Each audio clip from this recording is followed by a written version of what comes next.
Sizlar bilan ingliz tilini dehqoncha versiyada o'rganamiz. Assalomu alaykum. Agar siz ingliz tilini noldan boshlamoqchi bo'lsangiz yoki alfabetni bilaman, lekin talaffuzim yomon desangiz, bu video aynan siz uchun. Oxirigacha ko'ring.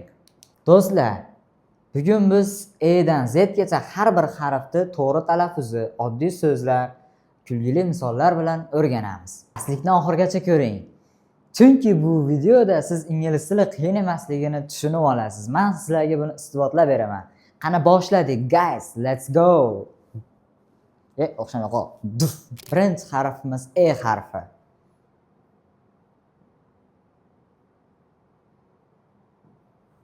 E harfi bu A aralash E deb talaffuz qilinadi. Misol uchun apple. Apple. Olma degani. Bu so'zda apple deb talaffuz qilsa bu xato. Nimagaki, misol uchun siz chet elga bordingiz, ingliz odamlarining oldiga borib turib, "Excuse me sir, can I have apple?" desiz, apple olsam bo'ladimi degani bo'lmaydi. Apple, what deydi? Nima deyapsan dedi. Chunki tushunmaydi. Chunki ular inglizlar buni apple emas, apple.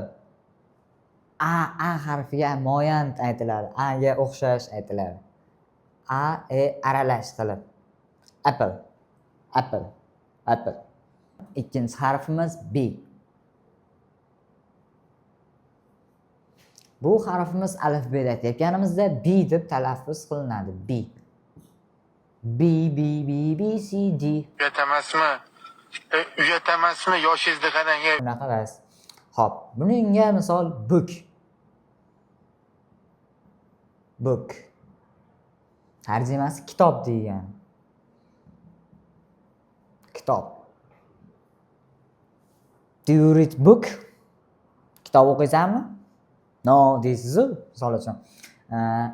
Bu ikkita o'da u deb o'qilishini keyingi dars videoda oxirrog'ida aytib ketaman. Keyingi dars aldadim. Xo'p. Kitob. Buni bir xilgina P ga moslab gapirib yuboradi-da. BP, lab tovush bilan chiqibdi, BP deb portlab chiqyapti, shuning uchun. Puk deb o'rishlar ham mumkin. Misol uchun bu puk degani, misol uchun puk ketadi bir nima, taq qatadi. Tovushga taqlid so'zlarga o'xshab qoladi. Bu xato. Xato. Uchinchi harfimiz C. C. Alifbet aytganimizda C deb aytamiz. Bu harfimiz jicha jinniroq, jicha telbaroq. What? Bro, what are you talking about, man? Ba'zida C deb talaffuz qilinadi. Misol uchun city. Shahar degani tarjimasi shahar. Endi bu telba harfimiz K bo'lib ham talaffuz qilinishi mumkin-da. Misol uchun cat. Mushuk. Buni qishloqqa deydimi, nima deydi? Mishiq deydi. Shunaqa, ingliz tili qiyin emas, lekin o'rganamiz. Xo'p, keyingi harfimiz D. A, B, C, D. Bu harfimiz oddiy D deb talaffuz qilinaveradi. Misol uchun dog. Dog. Tilinglar tishlarga tegadi. Dog. Dog. Tarjimasi it. Itvachcha degani. Davom etamiz. Keyingi harfimiz o'zimizni E. Bu alifbeda aytganimizda I deb aytib ketiladi. O'zi ingliz tilida ham I deb o'qiladi. Misol uchun ig, tuxum, to'g'ri tuxumi. Tuxum. Qisqagina ig. Tuxum. Bas qattiq tuxum. Keyingi harfimiz Farhod akamning ismidagi bosh harfi F.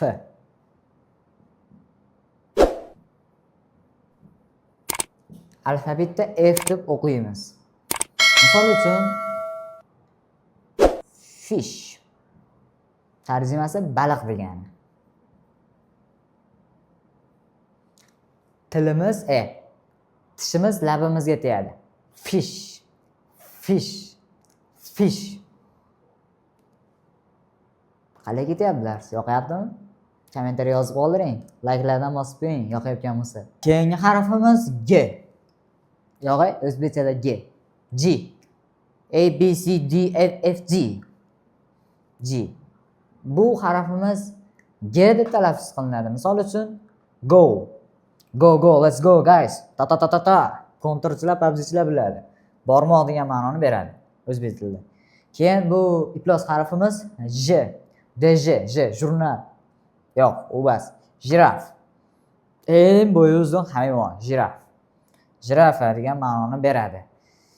Eng tayinli so'zimiz girlfriend. Qiz bola do'st, girlfriend. Bunda G deb talaffuz qilinadi. Biz o'zbeklar misol uchun o'zimiz jigarlar, yaqinlar, "Sana qizcham bormi?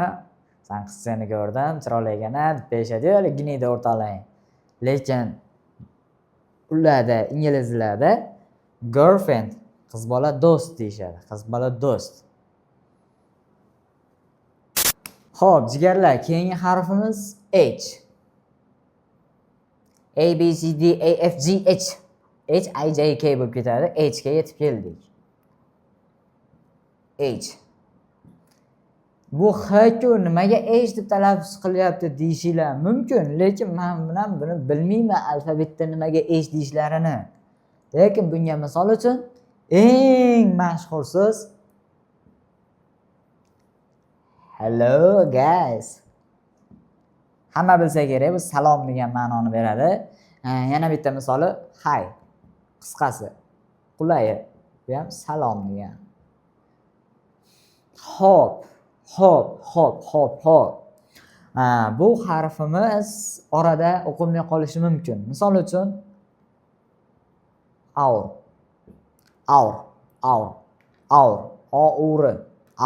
O ham a bo'lib ketyapti. Bunda h harfimiz o'chib ketadi. Aur bo'ladi, talaffuzda o'chib ketadi, lekin o'zi turadi, bitta soyasi turadi. Aur tarjimasi soat. Satib bo'ldi, bitta osi ham bo'ladi. Soat. Keyingi harfimiz qopoqni ochmabman. Keyingi harfimiz I.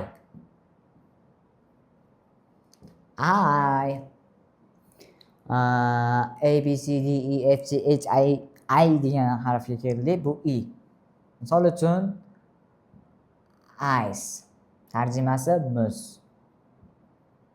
muz. Cho'zib talaffuz qiling. Ice. Jayam ice demanglar. Ice. Aga ozgina urg'u beramiz. Ice. Keyingi harfimiz jigarello so'zidan olingan bo'lib J.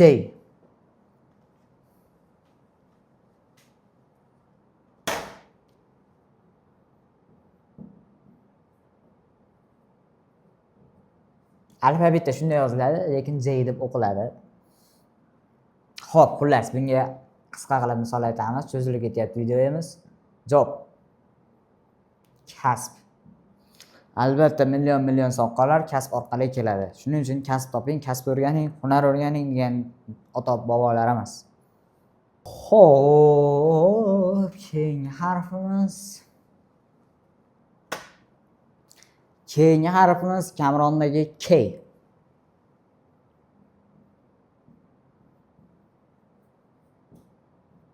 K harfimiz K o'qilaveradi. Misol uchun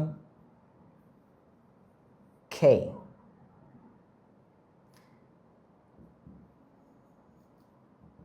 Kalit degan tarjimani beradi. K kalit, oddiy K. Ba'zida bu iflos harfimiz o'qilmay qolishi mumkin. Misol uchun know degan bilmoq fe'limiz bor. Bunda mana itvacha K tushib qoladi. Know deb o'qiladi. Know. Kno bas, know. No, bilmoq. Tushunarlimi? Keyingi harfimiz L.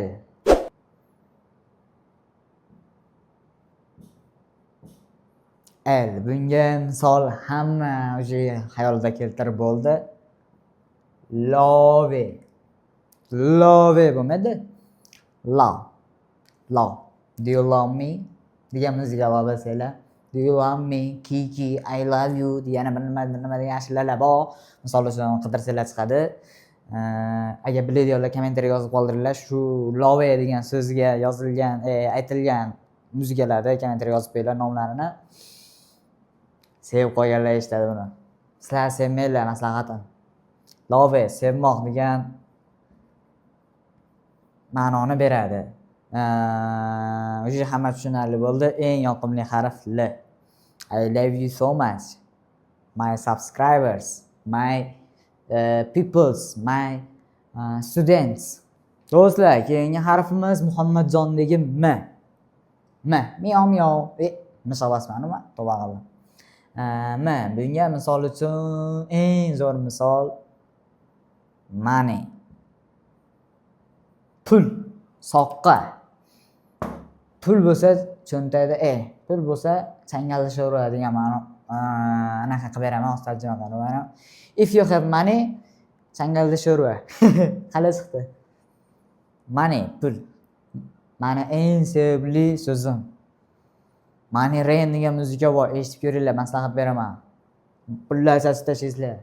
Xayollaringda o'sha muzikani eshitsanglar. Jigarlar, keyingi harfimiz Nigoraxondagi N. Teskari shovoppa. Misol uchun Nortodagi N. Bu faqat ingliz qizlar ismini bilar ekan deb o'ylamanglar. Bolalargina ham bilaman. Nodirjon bo'ladi, misol uchun Ne'matjon bo'ladi. N.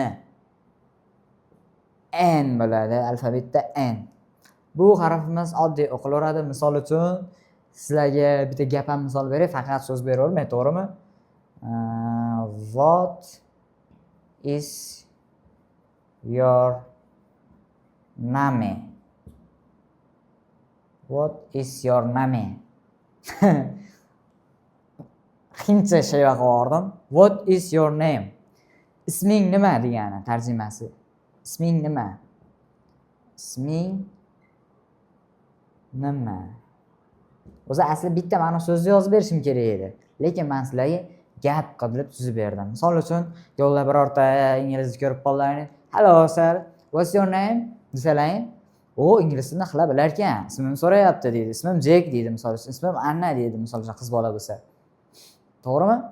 Xo'p, jigarellolar, keyingi harfimiz O. O. Ayta ajoyib o'qilardi, metalli, nima deydi, alfabetdagi anaqasi yozilishi nasib qoldi, to'g'risi, noto'g'ri tushunmaysizlar, alfabetni onlaynga qo'yib olib ko'rayotgan bo'lsanglar, tushunishinglar oson bo'ladi. O deb o'qiladi. Bu so'zimizga ham misol uchun open. Open, ochmoq.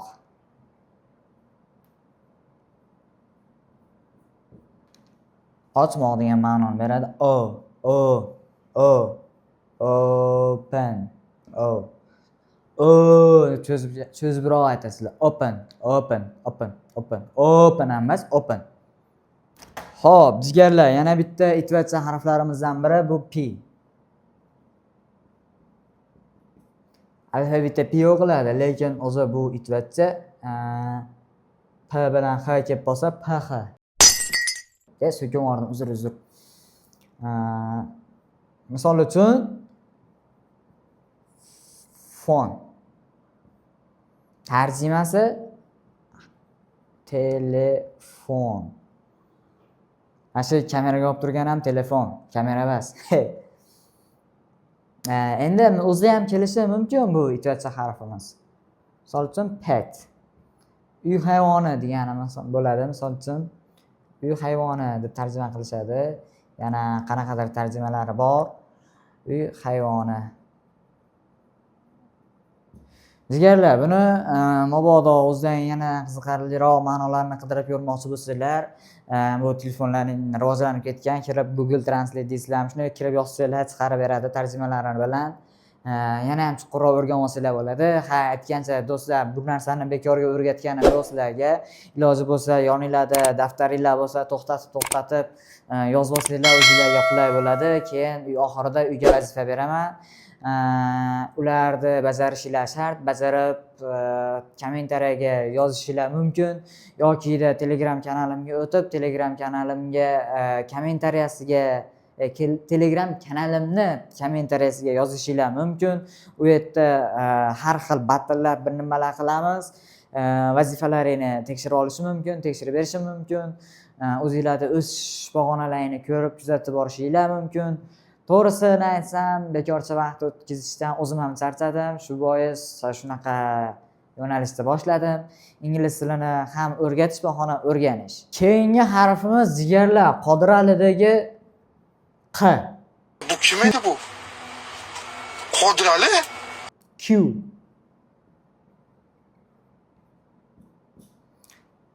Q. Bunga misol uchun question. Question. Buni tarjimasi savol. Savol. Agar savolinglar bo'lsa, kommentariyaga yozishinglar mumkin. Chiki-chiki qilib javob beraveraman. Erinmayman, har bitta kommentariyaga javob beraman. Question, savol degan ma'noni beradi. Question. Yana bitta itvacha harflarimizdan biri R. Ba'zida so'zlar oxirida kelib qolishi mumkin. Misol uchun car. Bo'lyapti, r tushib qolgandek talaffuz qilinyapti. Mashina degan tarjimani beradi. Car. Agar bu r itvacha harfimiz boshida kelib qolsa, shunday o'qiladi. Run. Tashlab olishinglar shart emas. Run, yugurmoq.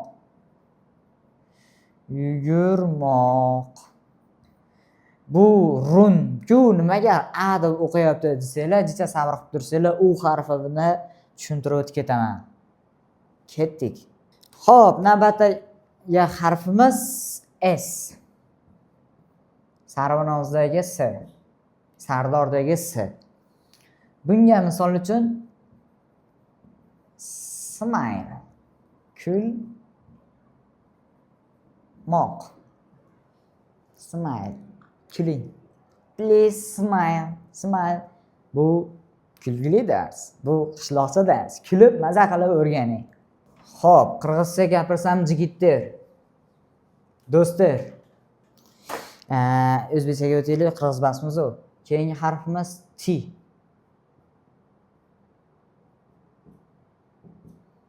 Bunga misol uchun T choy degan ma'noni beradi. Choy. Buni inglizlar sevadi. Ayniqsa flower tea, pepperoni tea, yana bir nima tea degan turlari bor. O'sha choylarni sevib iste'mol qilishadi. Bizda misol uchun ko'k choy bor, blue tea. Qora choy bor, black tea. Qizil choyni bilmayaptimi? Flower tea bor, gulli choy. Misol uchun boychacha choy deyshadi, yana bilmayman, xullas. Apple tea deyshadi, olma choy, ice tea, sovuq choy. Xullas, bu itvacha harfimiz ba'zida t bilan h kelib qolsa, z deb o'qilishi mumkin. Misol uchun this tarjimasi bu. Asha th kelib qoldimi, z o'qilaveradi. Z. Ba'zida s bo'lib ketishi mumkin. Misol uchun sisters.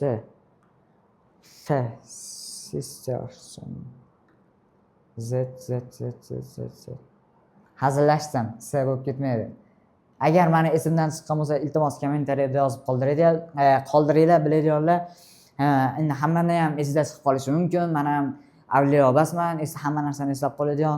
Shuning uchun kommentariyasilarga muntazir, bilaringlar. Xohlasanglar negativlik qilinglar, xohlasanglar chiroyli qilib tushuntirib o'tkazsanglar, xursand bo'lardim. Keyingi harfimiz U. Bunga misol uchun siz degan ma'noni beradi. Ha, siz, you, siz. Bu isvecha harfimiz orada a deb talaffuz qilish mumkin. Bilasiz, ingliz tili shunaqa ozgina chalkashliklar bor, lekin bularni yengib o'tamiz. Biz kuchlimiz, chunki biz temuriylar avlodidamiz. You, siz degan tarjimani qilsa qilinadi. Misol uchun buni a deb talaffuz qilinishiga cut. Bu ikkita undosh orasida kelib qolsa, ba'zida a o'qiladi. Misol uchun cut bu kesmoq. Agar boshida kelib qolsa teacher desalaring, misol uchun umbrella. Soyabon. Umbrella bas, umbrella. Ism emas bu, zontik. Ruscha gapirib yubordim, uzr. Soyabon degan tarjimani beradi. Mana 10+ ko'rib turib, 10 yoshdan kattalar ko'rish kerak ekan degan ma'noni bermaydi. Bu prosta o'chmaydigan markerda yozilib qolganda, shuning uchun o'chirib bo'lmayapti. Qanday o'chirsa bo'ladi? Iltimos, bilaydinglar, kommentariyada yozib qoldiringlar. Xo'p, do'stlar, keyingi harfimiz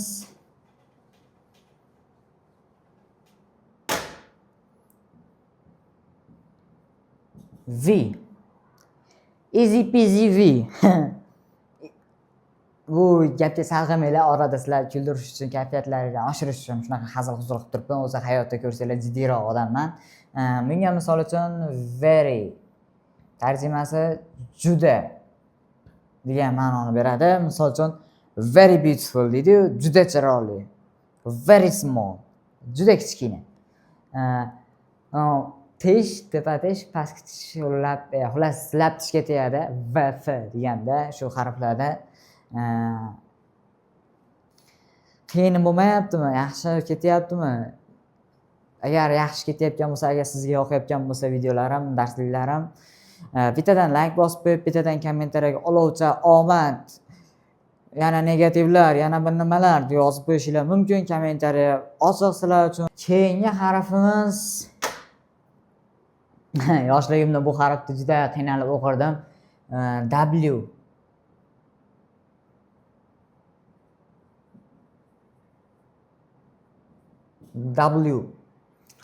Misol uchun, so'zlarda kelib qoladi-yu. Birinchi bizda misol 1-sinfdan ingliz tili o'tilmaganda, men o'zi yilim aytsam qiziq qolmaydi. Yilim bilaydinglar, kommentariya yozib qoldiringlar. Bizga 5-sinfdan boshlanganda ingliz tili. Ingliz tili o'tayotganimizda work deb so'z yozib berishgan. R qolib ketib qoldi, to'g'ri tushunasizlar. Soat 2 bo'lyapti, kechki 2.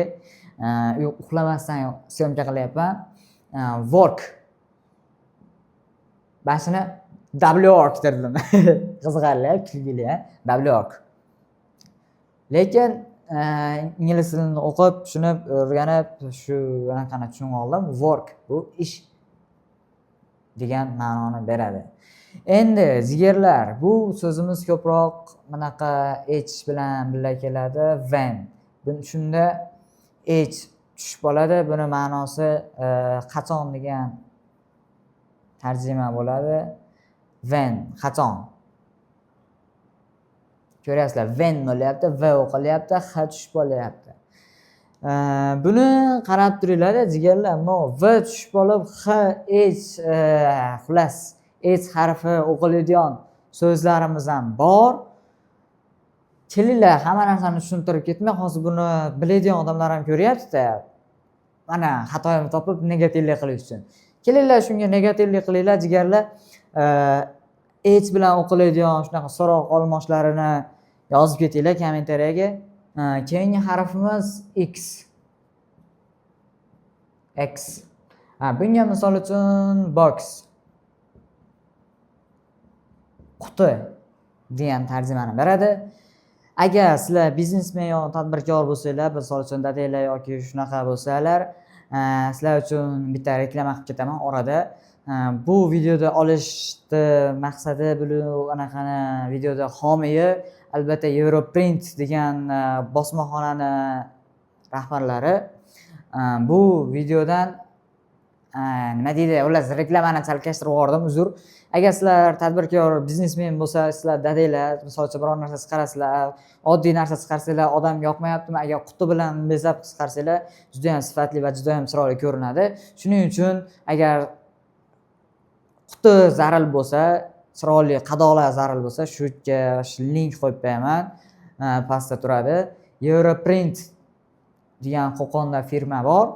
Kelsanglar, telefon nomerlari ham turadi, Instagram sahifalarida, xohlasanglar YouTube'larida kirib bittadan telefon qilasizlar, aloqaga chiqishadi o'zlari, kelib gaplashasizlar, qanaqa dizayn bo'ladi, qanaqa holatda bo'ladi, qanaqa logotip tushadi, hammasini kelishib olsanglar bo'ladi. Shuning uchun xohlasanglar Instagramdan qidirib europrint.official degan Instagram kanallari bor, obuna bo'lib qo'ysanglar, kuzatib turishlar mumkin. Erta ham ba'zi ko'rinib turishi mumkin, chunki u joyda ishlayman. Xullas, reklamani ko'paytirib yubordim, to'xtatamiz. Quti, keyingi harfga o'tamiz. Keyingi harfimiz jigarlar Y. Y deydi-yu, xullas bunga qisqa qilib misol aytaman. Yes. Ha degan ma'noni beradi. Are you Zayn? Yes, I am Zayn. Qisqa javob berishda shu yes so'zidan foydalanamiz. Ha degan ma'noni beradi. Keyingi harfga o'tamiz. Eng oxirgi va so'nggi so'z, so'nggi harfimiz, bilyapsizlar, charchabman shekilli, tillarim mankillab qolyapti. Shuning uchun shuncha mehnatda, shuncha anaqani qo'llab-quvvatlab, like bosib, kommentariy yozib, mana senga deb podpiska bosib qo'yinglar. Men motivatsiya olib xursand bo'laman. Yana ham shunaqa videolar ishlab chiqishga motivatsiya bo'ladi. Xullas, oxirgi harfga o'taylik. Z. Eng oxirgi harfimiz Z. Bunga misol uchun zoo. Hayvonot bog'i. Hayvonot bog'i. Ishonasizlarmi, ishonmaysizlarmi, umrimda biror marta hayvonot bog'iga bormaganman. Endi shu yil 2026da borishga harakat qilib ko'raman, agar bo'sh vaqtim bo'lsa. Xo'p, bu harfimiz Amerika va British ingliz tilisida farqi bo'lishi mumkin. Farqini biladiganlar kommentariy yozib qoldiringlar. Hozir aytsam qizig'i qolmaydi. Agar bilmasanglar ChatGPTdan so'rab yozishinglar mumkin kommentariyaga. Xursand bo'laman. Mana aybimni topib, mana xatolarimni topib, yana ham anaqa qilsanglar, men xursand bo'laman, chunki men o'sha o'zimning xatolarimdan o'rganaman. Xo'p, mana do'stlar, biz E'dan Zgacha qisqa va kulgili, qiziqarli qilib darsimizni yakunladik. Agar videomiz foydali bo'lgan bo'lsa, darsligimiz foydali bo'lgan bo'lsa, bittadan like bosing, bittadan kommentariy yozing. Albatta, kommentariyada o'z fikringizni yozib qoldiring. Qaysi harf qiyin bo'ldi, qaysi harf oson bo'ldi, qaysi harf qiziqarli bo'ldi, qaysi harf kulgili bo'ldi. Va oxirida albatta kanalimizga obuna bo'lib qo'ysanglar, xursand bo'lib qolaman. Sizlar bilan Mr. Zayn bo'ldi. Keyingi videolarda ko'rishguncha sog' bo'ling, salomat bo'ling. Sizlarni sevaman. I love you so much, our team, our students. Hammaga uyga vazifa meni sahifamga obuna bo'lish. Shuning uchun obuna qo'ying. Obuna bo'lmasangiz uyga vazifa bajarmagan bo'lasiz.